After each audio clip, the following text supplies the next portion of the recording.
Hello, it's Regina. Welcome back to my haunted library.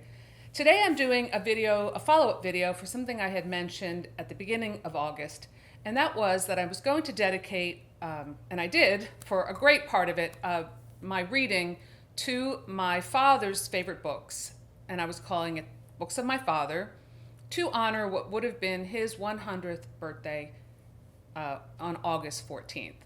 And he's been dead for many years, but I wanted to check in with the books that I remember he loved so much. And they were very different from the books that I read. And although he read a lot of schlocky fiction books, including books like Jaws and Sidney Sheldon books, I remember there were quite a bit of those around. Not much of a horror fan, but he liked more like suspense, and he really loved books, novels based on World War II because he was part of World War II. But I didn't read any of those. What I did was I read one and I started another one of his favorite books. So I'm going to get to those in a minute. So I just wanted to, like I said, honor his memory. He's one who's really responsible for getting me and my siblings into reading. I really appreciate him for that and many other things. My dad was really a special man, a very wonderful father. And my mom's still around. She's in her 90s and doing fine. But my dad had a stroke when I was 17, and he kind of had like a series of strokes in the years following and died when I was 30. I realized that was a pretty young age to lose your dad. There was so much more that I wanted to, so much more time and things I wanted to talk to him about and all that stuff. But I really appreciate the time I did have with him. So my dad was a son of Italian immigrants. From my grandparents were from the Alpine regions. In fact, my grandfather was actually born in Austria, and he spoke French and German and Italian, of course. And they came to America during the whole immigrant wave and settled in Philadelphia. But I think it's because the fact that my grandfather, especially growing up in the country, in the beautiful Alpine region, didn't want to live in the city. They had bought a farm in Pottstown, Pennsylvania, which is not that far, and had that for many years, and really instilled in their sons and my aunt, was the only girl in the family who's still alive, and she's in her 90s, and she's an incredible person, really instilled in them a great sense of the outdoors. So they were real outdoors people. They fished, they hunted, they camped. It was like going to Maine every summer and camping and canoeing. And we lived in the country, and I think my father wanted to do that because he really loved it. And he went hunting on the weekends, and there was always some deer hanging on our barn or something. And we had animals, and I had a pony, and we had a garden. It was a great upbringing. I call it a free range upbringing because, now that's kind of what they would call it. But looking back, I was like, it was a great, great way to grow up. And he spent a lot of time with us. He had his own business, and he worked when he wanted to, didn't when he didn't want to. We never really had a lot of money, but we had a lot, and we had land, and we had, that was during that time when you could buy, huge piece of land for not a lot of money and have a garden. But he was really somebody who, even though he only had an 8th grade education, because at that time, in the Depression, once you got to be old enough, which in his case was like 14, you quit school and you went to work. My mother the same way. If you were, not from a wealthy family, that's just what you did, and then you helped support the entire family. It was just kind of how it worked. But despite that, despite having an 8th grade education, my father was one of the smartest people I knew. I mean, he educated himself, let's put it that way, through reading. He was a war hero. He was in the North African theater in World War II. He won a Bronze Star for valor because he was a gifted mechanic, and that's what he did. He was in the Air Force, and he their plane went down in enemy territory, and he fixed the engine and got it back up and saved a lot of lives. And he was awarded the Bronze Star at age like 25. So, I mean, he really lived an incredible life, and he was really great to us. So I have a lot of love and appreciation for him still. So it was really fun to dig into some of his favorite books. But I only really got through one, but it was a good one, and I really took my time reading it, and I'm really glad I did. And that is Arctic Adventure, My Life in the Frozen North by Peter Freuchen. This guy, this guy had an incredible life. This is a story about a true story written by Peter Freuchen, and he is an excellent writer. He's kind of like a multi-talented man, to put it mildly, and the stories in this book are incredible, and they read like a novel. They read like an incredible adventure story, because that's what they were. The story opens up with a really great story, like internal monologue that happens when a man is going off into this ice cap in a blizzard looking for food, and he's got two of his buddies who are part of this expedition with him back in the igloo or some kind of shelter, and he goes out to hunt and gets a rabbit. And the whole thing about he's walking back with the rabbit, he's so hungry, he's having this inner dialogue about, you know, maybe if I just nibble on that rabbit's ear, or what if I just eat the rabbit myself and not tell them that, you know, that I got it, because he's so hungry. He's wrestling with himself about the starvation. And a lot of the scenes in this book are about eating and hunting and food and like very basic human needs. And I would have to say, if you are somebody, and it did disturb me too, as an animal lover, this is not like PETA friendly. I mean, this whole book is about like hunting and eating, and when they run out of seals and rabbits, they eat the dogs because there's nothing else. There's stories in here about some of the people, the Inuit people, who ate, you know, resorted to cannibalism rather than die. There's some extremely harrowing scenes, like where mothers will hang their children and kill them over watching them starve. It's a very different kind of look at humanity, but it is a very bald look at humanity, and it's very funny.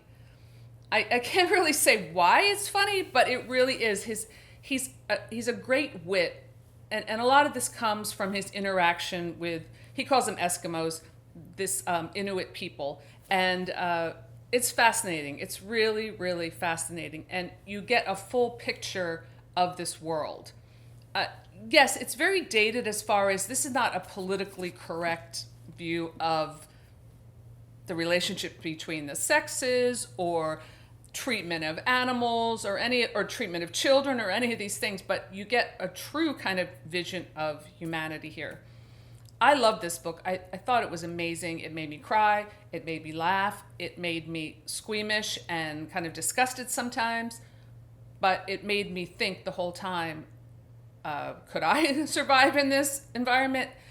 No, I don't think I could. At least maybe if I were really young. I don't know. It was an amazing, amazing journey.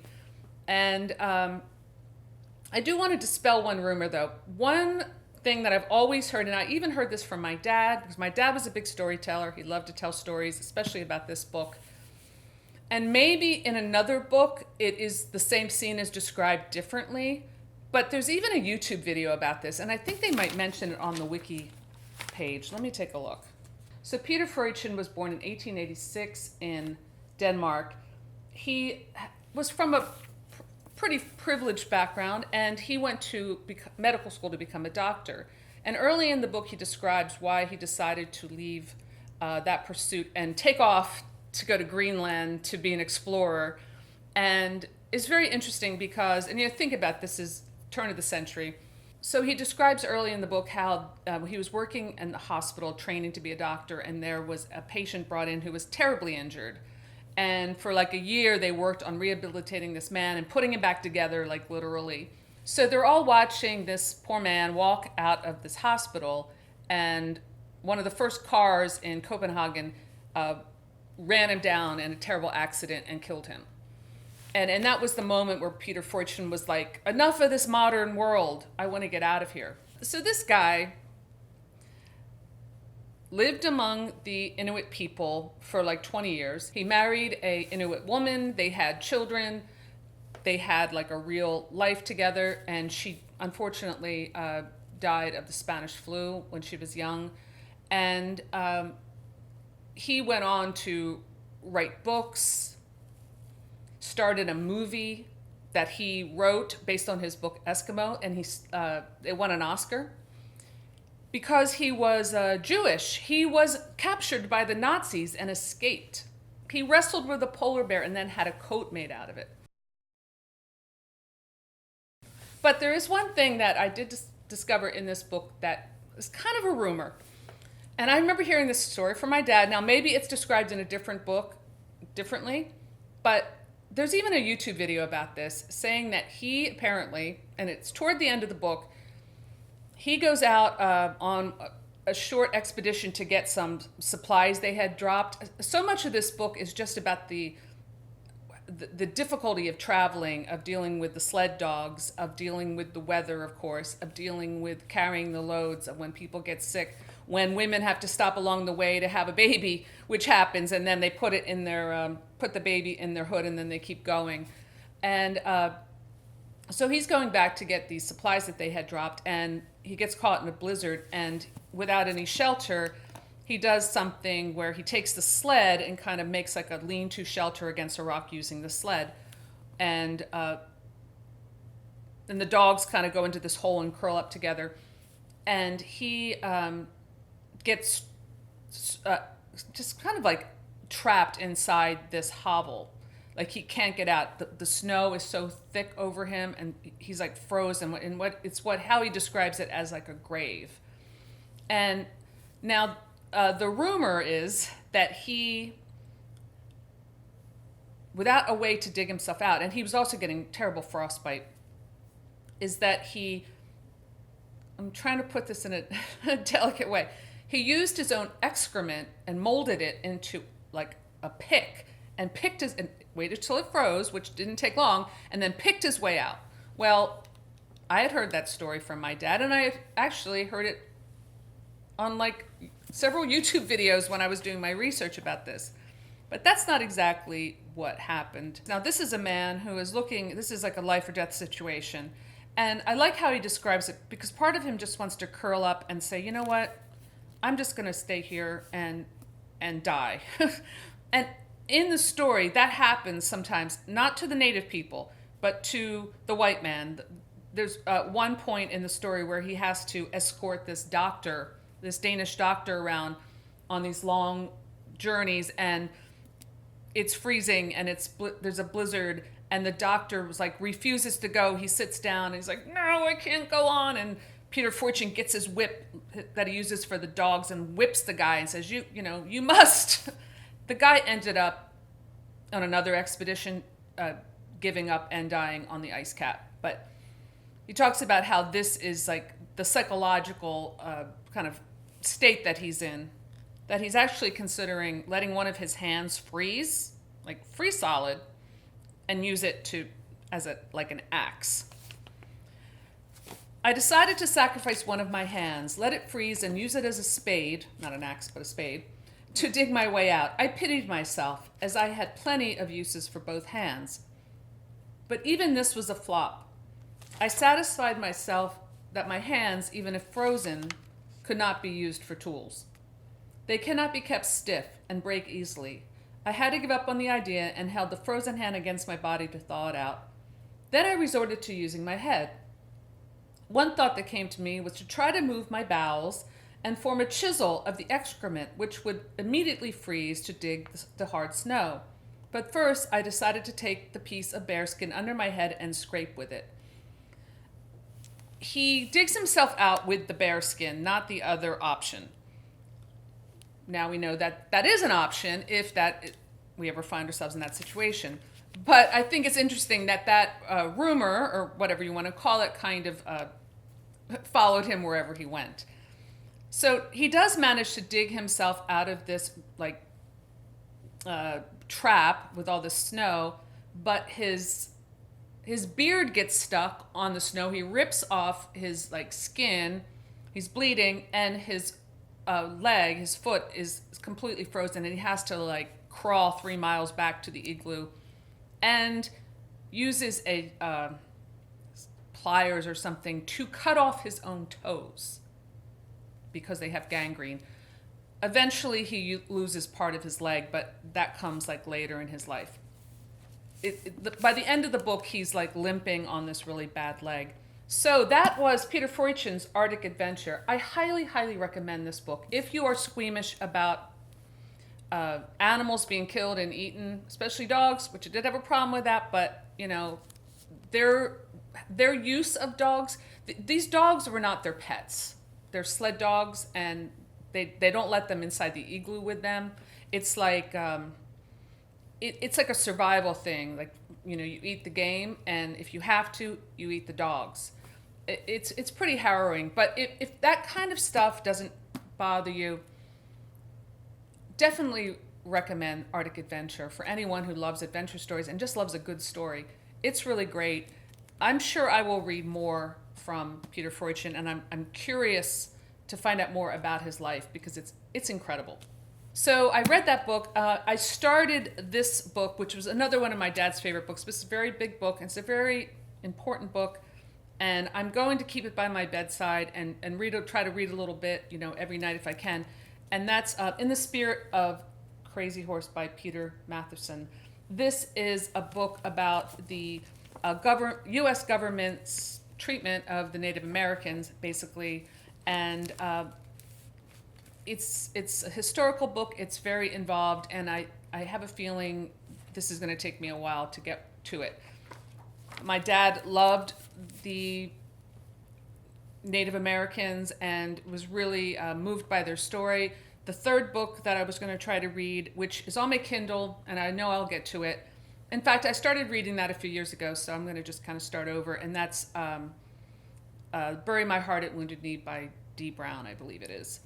So those are the 3 books of my father, and I want to learn more about the things that he really loved.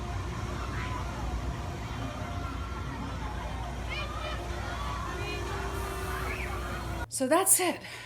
And very different kind of reading for me, but I think it's really good to do that. It's good to get out of your comfort zone and learn something, which I certainly did with the Peter Freuchen book, and I'm sure I will from these other 2. So that was Books of My Father. Thanks for listening, and I will see you next time in my haunted library. Bye.